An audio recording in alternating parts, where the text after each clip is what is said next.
What's going on, guys? This is Ecom Boss, and in today's video I'm gonna teach you guys the lies that gurus tell you. Well, first of all, guys, before you get angry at me, keep in mind when you listen to these lies they tell you that this is my opinion. This is what's worked for me. That doesn't mean they have not made this work. That doesn't mean they're lying to you, like lies. But in my opinion, it's Facebook ad lies because it doesn't work for me. It never worked for anybody I've seen try it out either. So I'm just gonna name everything, and it's gonna be product research, Facebook ads. It's gonna be basically everything. So we should probably get into the video. So someone might tell you to do this and that's totally fine. You know, you follow which YouTuber you want to follow. If you follow a lot of them, you're gonna end up mixing strategies, and that's never a good thing, guys. But just keep in mind, I have to make this clear. This is my thoughts. This is what's worked for me. So let's get into the video. If you want to get into the dropshipping coaching program, you can message me on Instagram here, and please drop a like on this video. Make sure you subscribe to the Ecom Boss channel, and let's just get straight into lie number one. Dropshipping is dead. That's gonna be lie number one. It's gonna be a little bit more interesting later, guys, so bear with me here. If you don't have 5 minutes for that, you're gonna fail in life. Anyways, dropshipping is dead. It's clearly not dead. Dropshipping is just going up and up. The reason dropshipping comes out as being dead is because beginners tell you dropshipping is dead, because they tried running a product, it failed, and they're just gonna go around screaming dropshipping is dead because they thought it was a get rich quick scheme. They thought it was super easy to win with dropshipping, that it was just about, you know, running up a product, then getting some traction on it, getting some sales, starting to scale and everything. It's not that easy. You gotta test some products, you gotta figure out what works for you. But I'm just saying, dropshipping is not dead at all. It's well alive. Just ask Eric. Next one is $5 ad sets works. And I'm gonna be honest, no, it doesn't work. It can maybe work on a super cheap product. Of course it can work, but guys, keep in mind, like I said in the beginning, this is my strategy. Well, my strategy requires 3 sales in one ad set in order to scale. If you're gonna get 3 sales in one ad set, that's really hard by only spending $5 a day, especially when my tests are only 30 hours. That means you're not even gonna spend $10 in total. You're probably gonna spend $7 or something to make it work. Run $10 ad sets, because $5 ad sets, how are you supposed to make 3 sales in one ad set, almost like the first day, with running only $5? If you're gonna spend $5 to make 3 sales, I don't think so. Of course it's gonna be 35 average, you know, over a couple of days, and you could always milk it. It's gonna be slow, but you can always milk it, and then, you know, you won't feel like you're spending too much. But eventually you're still gonna spend $10 in each ad set at the end, so it's no point running $5 ad sets. But they don't optimize as well. It's kind of old. I used to do it when I was starting out. It worked like pretty good. I found a couple of winners, but after I started doing $10, everything's changed, like absolutely everything. Lie number 3, general stores doesn't work. That's a lie. That's a lie. Whoever says that is wrong. I'm just gonna be honest. General stores does not work. Completely wrong. General stores work. I only run general stores. I have a couple of people joining the coaching program asking me if they can run a one product store. I usually say hello. I usually say yes to them. They can run a one product store if they want to, but I always recommend running a general store. And the thing you guys can do, and a lot of people are blind on this, I don't know why. I mean, you watching maybe know this. By the way, it's time to drop a like and subscribe. But a lot of you guys probably notice that if you run a product on the general store and the product does really good, it starts generating sales, you can just narrow it down to a niche store, or you can make a one product store out of it. There's no point testing on a one product store when you have to redo everything when you test. It all comes back to the dropshipping is dead type of thing. You test a one product dropshipping store, you believe in the product so much, your awesome dog product or baby product, you believe in it so much, it's super saturated and everything, and then test it on your one product store, and you don't feel like making a new store. You just got tired. Oh, I thought it was a get rich quick scheme, my one product store. Now I have to make a completely new one product store. It's just gonna get the motivation out of you. You don't want to redo your whole store every time. Of course, you could just switch out product, you can do this or that, but some people redo it. It's way better to just have a general store for testing and maybe make a one product store later. However, I always run general stores, so I really like general stores, or niche stores is also good, but I'm just fascinated by general stores because they make a lot of money. A lot of money. Lie number 4. This is not a lie. This can work. I've seen it work. I know friends of mine making it work, but for me, it's been a little bit of a lie. I've seen this with my friends. I said I know a couple of friends making it work, but I rarely see this work. Horizontal slow scaling. First in the scaling phase, be vertical. Later on, you could scale horizontally, but you don't want to start off just scaling horizontally, duplicating ad sets to the same budget. You can do. I've seen it work. I even made it work myself, but I just say, like, maybe not a lie, but I think it's wrong. If an ad set generates some sales, you should duplicate it and double the budget instantly to gather more data and that kind of stuff, instead of just duplicating and you know, changing this, changing that, narrowing down, just duplicating like normally. However, you could duplicate for $10 again and, you know, add in a new interest. That could be talked about as horizontal scaling. But the slow horizontal scaling with duplicating things, breaking it down by platform, age, that kind of stuff is kind of outdated. It's kind of old. Horizontal scaling, yes, it can still work, but I think it's a mistake horizontal scaling early on. Do it later. First of all, get some traction in ad sets. that you want to have some sales before you start horizontal scaling. And in order to get a good amount of sales, you want a vertical scale. That means increasing the budget. You want to up the budget first. Then once you up the budget on a couple of ad sets, they're starting to do good at $25 a day, making some sales. Then it could be time to try some horizontal scaling. For example,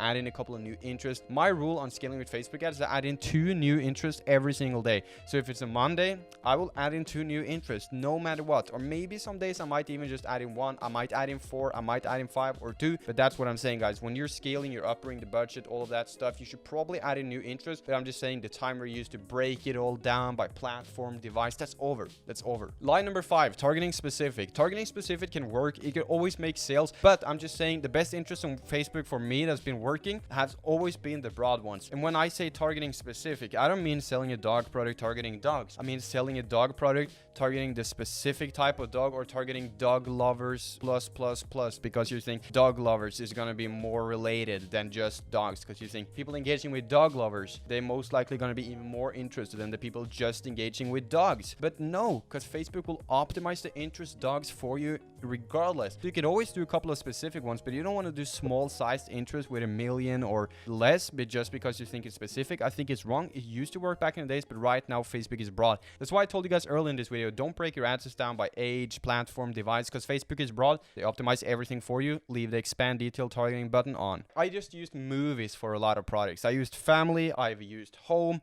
I've used alcohol for a product that's not related to alcohol at all, and they perform better than the specific interests. Dropshipping high ticket as a beginner. Some gurus actually tell you to do it. First of all, dropshipping high ticket is cool. High ticket could be really cool. I don't do it personally, but I've seen high ticket work a lot. It's definitely a cool business model to be in, but as a beginner, you shouldn't do it. High ticket requires a higher budget. You want to start testing with $20 ad sets, and also it's way hard to scale, because in order to get some sales and everything, you got to spend a lot of money. It's expensive, so less people will buy. And my rule of getting 3 sales in 1 ad set in order to upper the budget, that's going to be hard when barely anyone can afford your product. 7, what gurus do, they talk about the worst niches. That can be called a lie. I don't know. Some people, keep in mind guys, this is my opinion, right? Some people can make the dog niche work, but what I see with the dog niche, for example, a lot of gurus just sell this awesome dog product, sell this awesome baby product, sell these cool watches, whatever. Everyone knows watches is a meme, but sell this cool dog product. Well, that's one of the reasons the beginners get trapped. They just jump in a market where everything is the same. And the bad thing about, for example, the dog niche or the baby niche is you might have a product that we never seen before. It's something completely new, but it's just been spammed with products all over the place, and that it just feels like everything is the same. And the other thing about the pet niche is there's only so many interests, and they already been used up. Everyone selling a dog product will target the interest dog, for example. And when you're selling that, you want to be a little bit specific, not too specific, but a little bit, to actually figure out who might have a dog. So I'm just saying, guys, I would probably not listen to that, because they're just telling you a lot of bad niches. Next thing the gurus tell you, saturation doesn't exist if you're good enough. I've seen it, seen the thing. I believe in it to a certain degree. You got a bigger budget, you can spend so much money on making 100 ad sets the first day.